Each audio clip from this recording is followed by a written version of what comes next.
anniversary of the tragic destiny of the 11 African-American soldiers called the Wereth 11. First of all, please stand to welcome a very special guest, a World War II veteran named Gilbert Charlson Chock, tank driver with the 739 Tank Battalion.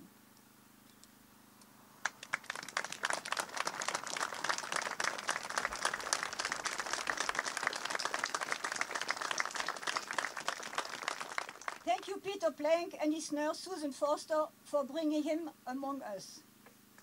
Peter, will you please shortly present Chock? It is my honor to be in this special place with Chock Charleston, 739th Tank Battalion tank driver. Chock, I want you to know there's no place on this earth I'd rather be at this moment in time than right here, right now with you, honoring these 11 soldiers here in Wereth. Gilbert Chock Charleston, a World War II veteran and member of the Choctaw Nation, served as a tank driver in the United States Army during some of the most pivotal battles of the war. Assigned to the 739th Tank Battalion, Chock participated in the Battle of Normandy, the Battle of the Bulge, and the liberation of Germany. His unit was crucial in pushing back the German forces, and he witnessed firsthand the devastation of war, including the destruction of several villages and towns here in Belgium, and his heroic efforts in the Battle of the Bulge. Chock's bravery and leadership earned him multiple military honors, including the World War II Victory Medal and the European, African, Middle Eastern Campaign Medal. After the war, Chock returned to civilian life, but continued to serve his community. He played a significant role in the Choctaw Nation's effort to elect its own chief, which culminated in a legal victory in 1970. Chock's military service not only shaped his own life, but also connected him to the broader history of Native American and American military service. At 100 years young, Chock remains a living testament to the sacrifices and the resilience of the greatest generation, sharing his story and lessons of service, bravery, and pride with future generations. And by the way, Chock will turn 101 Christmas Eve just in a few days. Welcome, Chock. Welcome to Brian Dick, Sarah de Klerk from the American Embassy, Brussels, our dear friend since many years. Welcome David Garrett, whose father fought in this area with the 99 Infantry Division.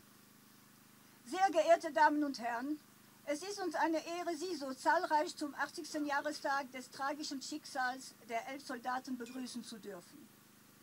Wir freuen uns, Parlamentspräsidentin Patricia Kreuz und Bürgermeister Erik Wiesemes zu dieser besonderen Gedenkfeier zu begrüßen.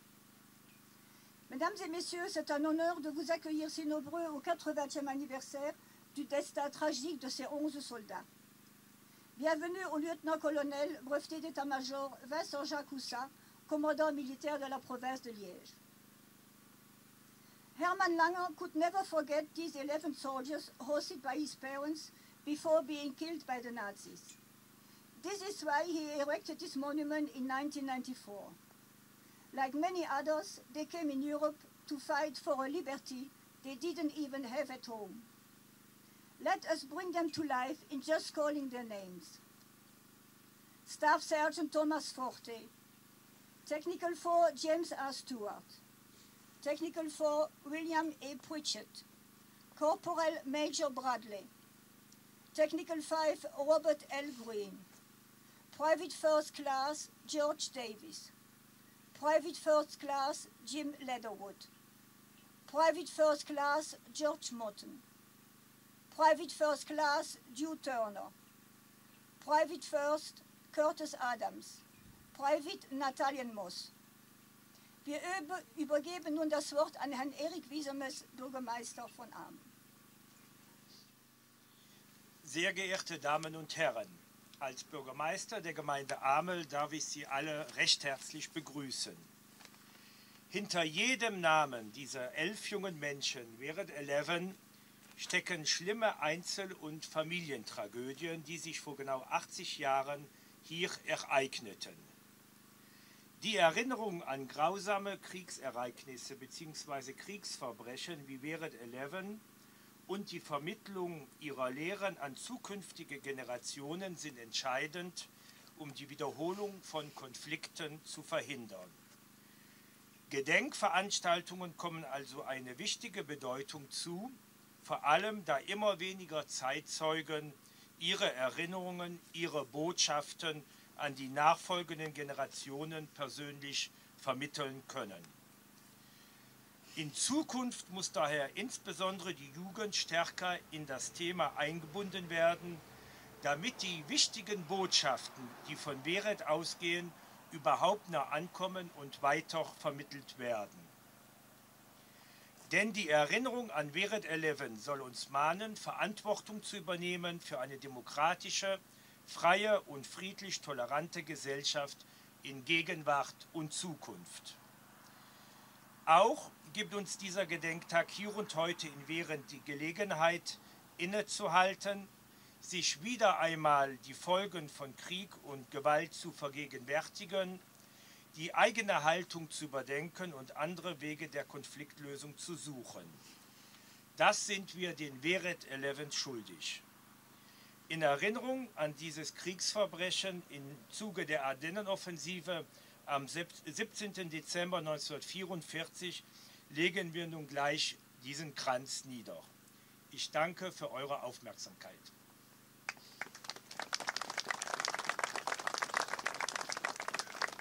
Vielen Dank, Herr Wiesemes. We listen now to Brian Dick, Officer of Public Diplomacy, American Brussels. Distinguished guests, Mr. Mayor, family members, and most importantly, I'm so honored, and I think we all are honored, sir, to have you with us today. Mr. Charleston, thank you again for your service. It's an honor to have you here with us today. Over the past few days, there have been many ceremonies and events honoring the anniversary of the Battle of the Bulge, from large events with thousands of people to smaller ceremonies all around the region. Each and every one of these ceremonies are equally important and equally impressive. Today, I stand before you on behalf of Ambassador Adler and the entire U.S. Embassy community as we pause to honor the legacy of these 11 extraordinary men whose story is both a testament to courage and a somber reminder of the atrocities of war. These men, known as the Wereth 11, were African-American soldiers of the 333rd Field Artillery Battalion who paid the ultimate price not only in service to their country, but also of victims of a war crime. The story of the Wereth 11 is indeed one of profound sadness, but also of tremendous courage and heroism. These soldiers represented the best of America. Like thousands of other American soldiers who came to Europe to defend freedom and liberty against oppression, they fought for the principles that America stood for then, as it does now. But as African Americans, these men faced the trials of racism and discrimination at home, yet they believed in America. They kept their faith in the promise of its values. They were from Alabama, Arkansas, Georgia, Mississippi, South Carolina, Texas, and West Virginia. They all came to Europe and to Belgium in service to their country and in defiant opposition to an oppressive regime. They were patriots. They were members of what has truly been our greatest generation. This year marks the 80th anniversary of the massacre here at the Wereth 11, 80 years ago since that cold winter in 1944. The world has changed a great deal since those days, but one thing has remained consistent. They are never forgotten. It is only thanks to the Longue family and all the volunteers of the Wereth 11 Committee that we are all standing here today. You have all worked for years to bring this story to the attention of the world, and in this you have succeeded. The story of the Longue family and the Wereth 11 have one word that binds them: courage. The American troops surrendered and left the comfort of the Langer family home, as they knew the family would be executed if they had resisted. They were marched out into the snow and made the ultimate sacrifice to save a family they had only just met in a country far from home. The Langer family opened their doors to these soldiers. They didn't have to. They knew the risk, but they did it because it was the right thing to do. Both the Langer family and the American soldiers had the courage to put their own lives at risk to save others. Belgium and the United States do indeed share a history of tragedy and loss, but also of cooperation and prosperity. Through this comes our unbreakable commitment to do whatever it takes to defend our nation's freedom and democracy. That was true in the 20th century, as it is today. I have no doubt that if the 11 soldiers would still be with us here today, they would be proud. Proud to see all of you here, proud to see a democratic Europe at peace for 80 years, proud of their country and the partnership with Belgium and allied nations around the world. Thank you all. Thank you, Brian. To represent the 11 brothers in arms, we have chosen the oldest one, James Aubrey Stewart from Piedmont, West Virginia. The speech was written by Catherine Waldsteke, a Belgian journalist and writer who has been working on a documentary about the Battle of the Bulge with Belgian and American pupils. We welcome Hattie Maxwell, Commander of National Association of Black Veterans.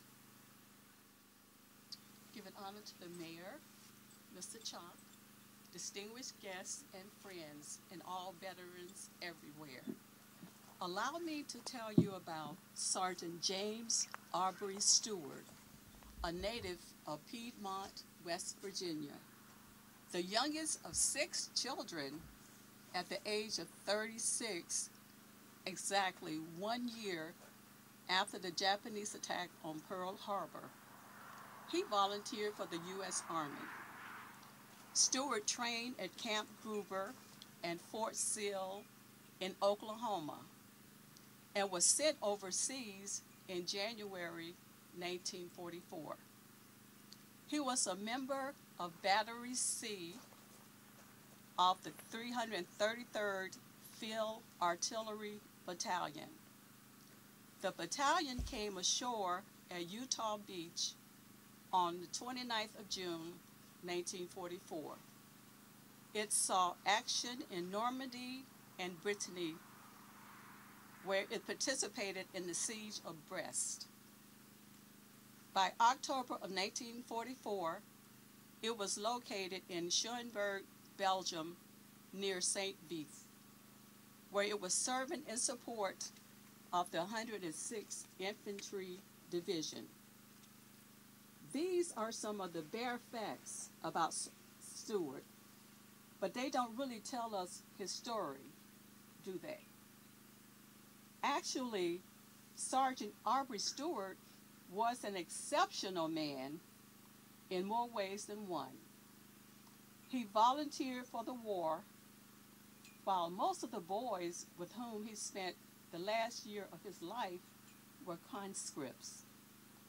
They were 19 or 20 years old, while Aubrey was in his late 30s. He must have been like a father to them.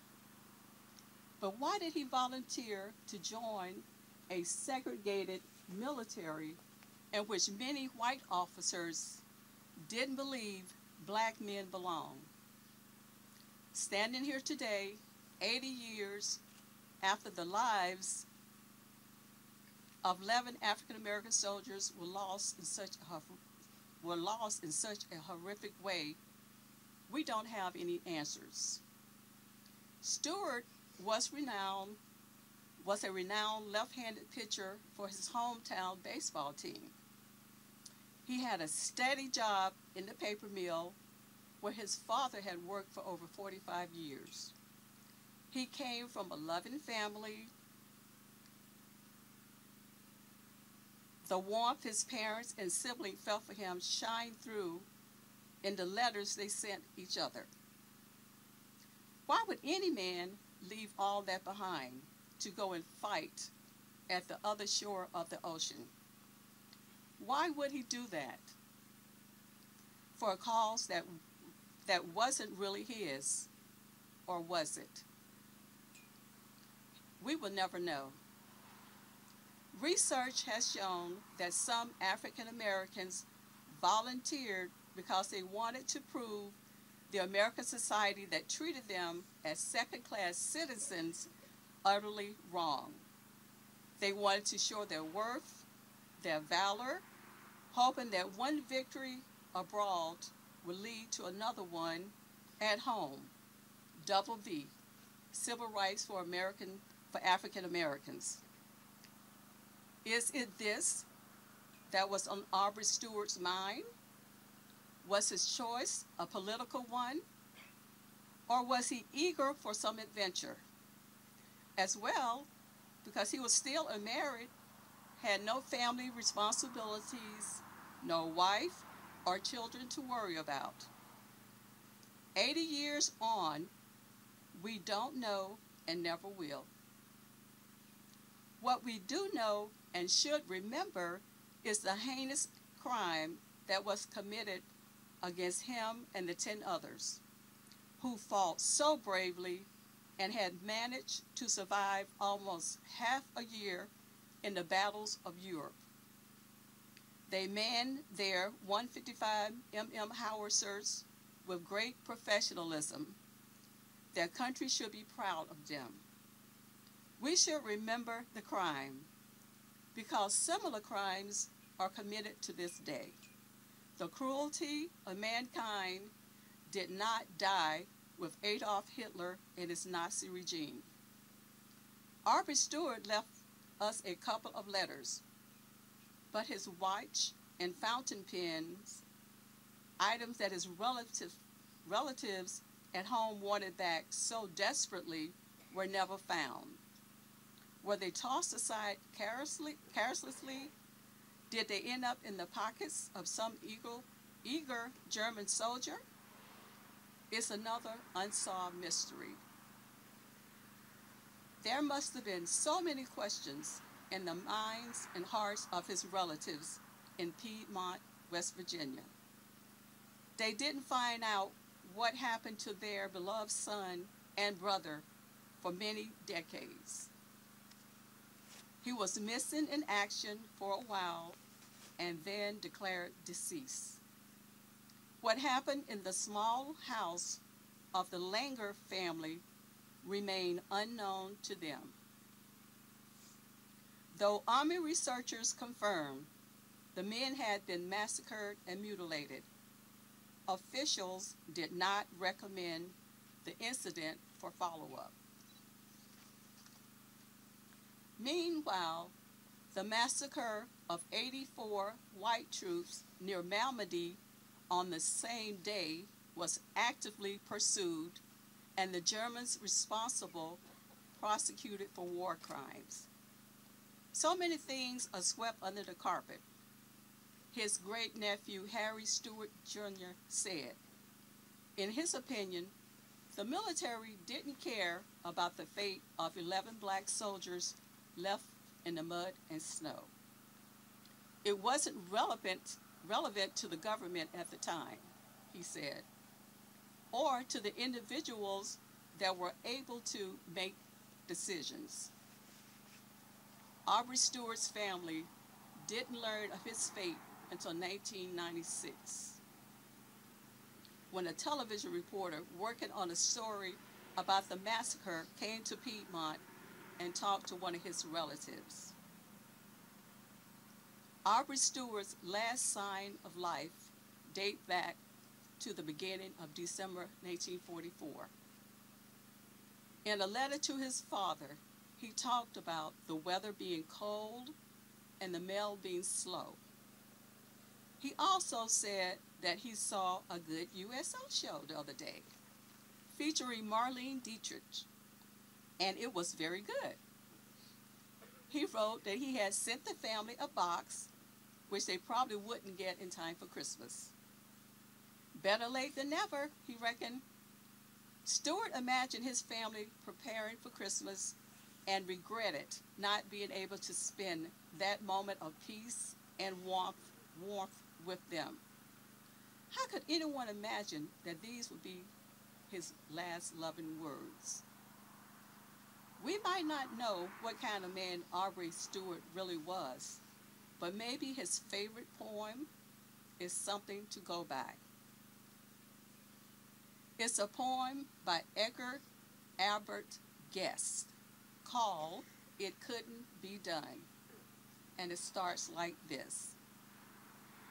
Somebody said that it couldn't be done, but he with a chuckle replied that maybe it couldn't, but he would be one who wouldn't say so till he's tried. So he buckled right in with a trace of a grin on his face.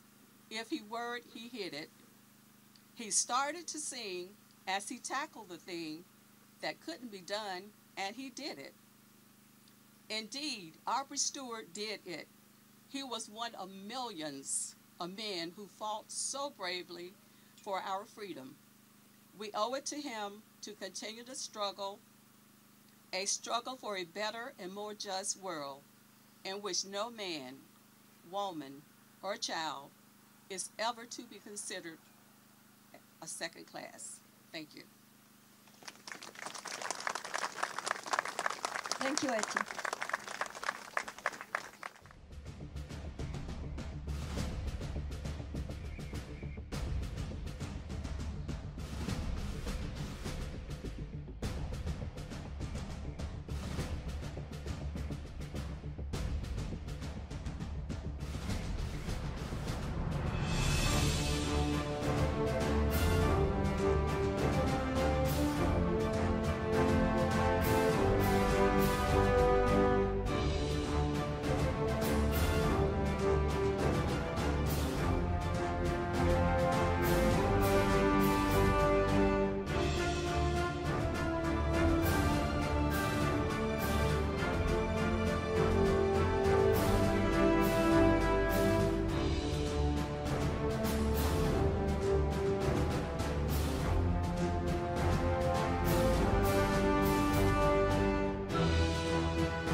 were very happy on the attendance again of a big group of National World War II Museum New Orleans.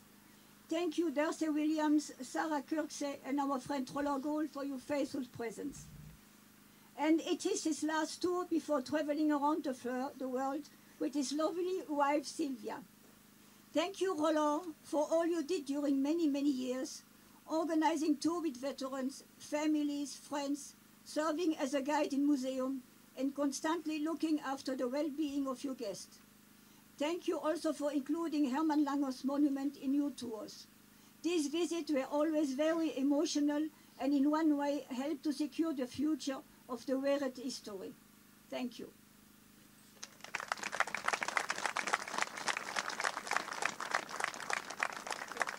A little gift is not something to put on the table, but he loves to eat and to drink, so he can share it with his wife also. We come to the end of the ceremony. After being Hermann Langer's goal, it became ours, and we will do the very best to preserve the destiny of these 11 soldiers as the one of all African-American soldiers to be erased by the memory of time. Thank you all for supporting us by your presence. Count on you next year for our annual ceremony on Saturday, May 17, 2025. Wir kommen zum Ende der Zeremonie.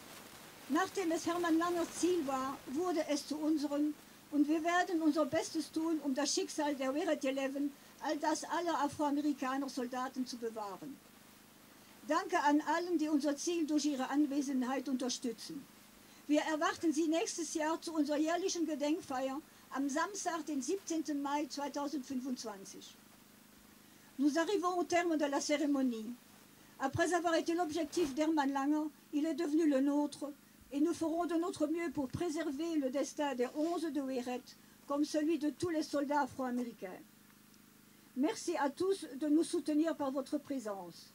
Nous espérons vous revoir l'année prochaine pour notre cérémonie annuelle, qui se fera en date de samedi le 17 mai 2025. Veuillez s'il vous plaît vous lever pour le départ des porte-drapeaux.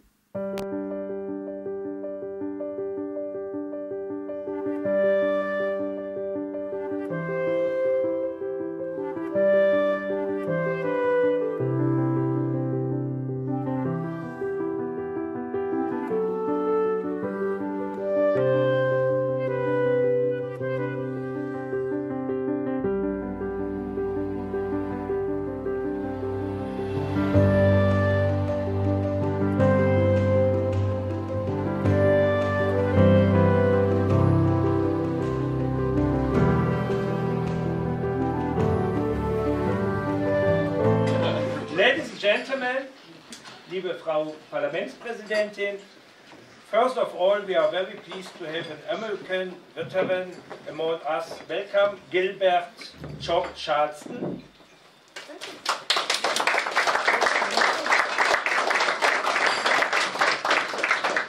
From the American Embassy, we are very happy to welcome Bess Caslow, Sarah de Klerk, and our dear friend Wayne Dick.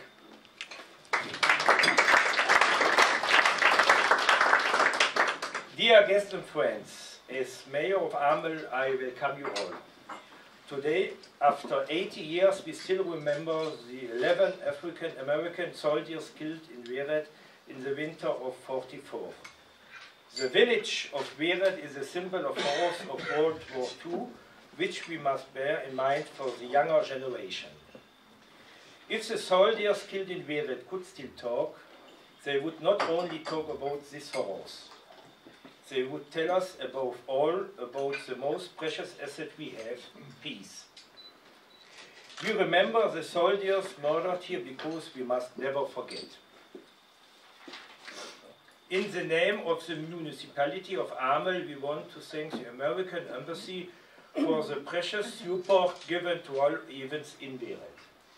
Thank you.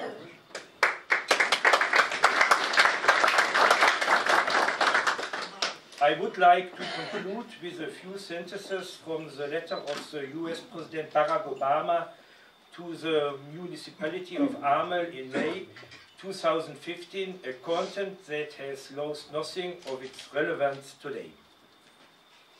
I send greetings to all those honoring the lives and legacy of the Wereth 11. World War II came at a time when dark forces threatened to spread across the globe and overshadow liberty's light. But it was also a time when the world witnessed the remarkable strength and resilience of the human spirit. Thanks to the service and sacrifice of the women and men of the Allied forces, guns fell silent, the Nazi regime was defeated, and a war spurred by hate came to an end. Despite being denied rights here at home, hundreds of thousands of brave African Americans stepped forward to do their part during this conflict. They put on the uniform and risked everything they had, even their lives, for the cause of freedom. The courage and determination they brought to the battlefield represent the very best of our nation's character, and we see that reflected in the heroic acts of the Wereth 11. Though the Nazi brutally took the lives of those 11 men, their memory will shine bright, and their example, along with the example of those who endeavor to protect them from harm, continues to inspire our unending pursuit of peace.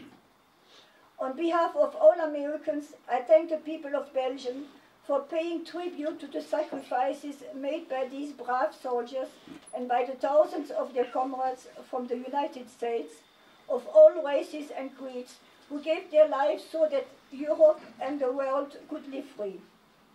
As you gather to remember the Wereth 11, let us recommit to forging the future for which they selfless gave their lives. Thank you. To mark the anniversary, we would like to give a small souvenir to Gilbert Charleston and, of course, the Royal Wine and Solange. Thank you for your attention.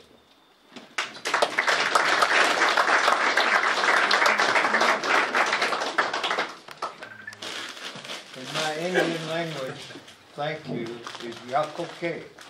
Yakoke. Yakoke.